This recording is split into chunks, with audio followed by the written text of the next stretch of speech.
আমরা কি করব? আমরা সাধারণ পাবলিক তো তেল পাই না, যারা সরকারি চাকরি করে তারা তো ঠিকই তেল পাইতেছে। তীব্র জ্বালানি তেল সংকটে জনজীবনে চরম ভোগান্তি নেমে এসেছে। প্রয়োজনীয় তেল না পেয়ে বিপাকে পড়েছেন সাধারণ মানুষ, পরিবহন চালক ও বিভিন্ন পেশাজীবী। গত এক সপ্তাহ ধরে চলমান এই সংকটে জেলার বিভিন্ন ফিলিং স্টেশনে দীর্ঘ লাইনে দাঁড়িয়েও অনেককে খালি হাতে ফিরতে হচ্ছে।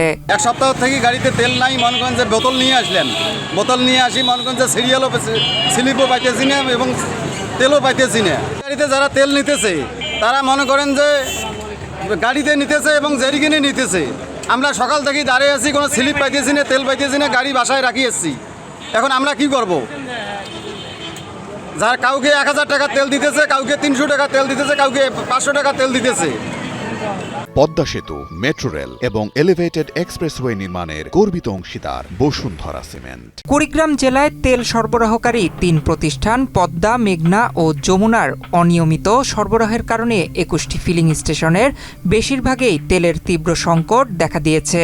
কয়েকদিন বন্ধ থাকার পর শুক্রবার থেকে পদ্মা পেট্রোলিয়াম সীমিত পরিসরে সরবরাহ শুরু করলেও তা চাহিদার তুলনায় অনেক কম।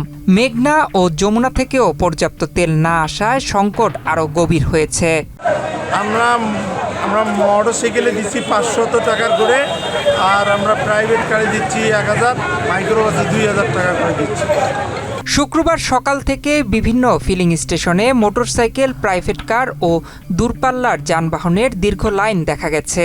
ঘন্টার পর ঘন্টা অপেক্ষা করেও প্রয়োজনীয় পরিমাণ তেল না পেয়ে ক্ষোভ প্রকাশ করেছেন চালকরা।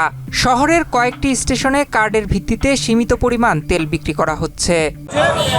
এখন তো আমরা টোকেন পাচ্ছি না, তেলও পাচ্ছি না, আমরা তো গাড়ি ঘরে রাখছি, তেল ছাড়া তো গাড়ি চালাইতে পারতেছি না। এখন টোকেন তো সীমিত, আগে ওদের টোকেন দিয়ে দিছে, এখন আমরা সারাদিন আসি বসে আছি, তেল পাচ্ছি না। প্রতিদিনই আমরা আসি তেল নেওয়ার জন্য, সকাল 6টা থেকে, বা অনেকে দেখা যায় যে বছরের পরে আসে। তো আমি আজকে আসছি, শুক্রবার সময় পাই না, যেহেতু প্রতিষ্ঠানে আছি। তো আজকে এখানে ভাই অবশ্য একটা ব্যবস্থা করেছে টিকিটের, সেটা 8টার আগে যারা আসছে তারা টিকিট পাইছে, টিকিট নিয়ে আসে। এই পরিস্থিতিতে যাত্রী সেবা ব্যাহত হওয়ার পাশাপাশি সরকারি বেসরকারি দপ্তরে কর্মরত মানুষের চলাচলেও বিঘ্ন ঘটছে। স্থানীয়দের দাবি, দ্রুত পর্যাপ্ত জ্বালানি সরবরাহ নিশ্চিত না হলে সংকট আরও ভয়াবহ রূপ নিতে পারে।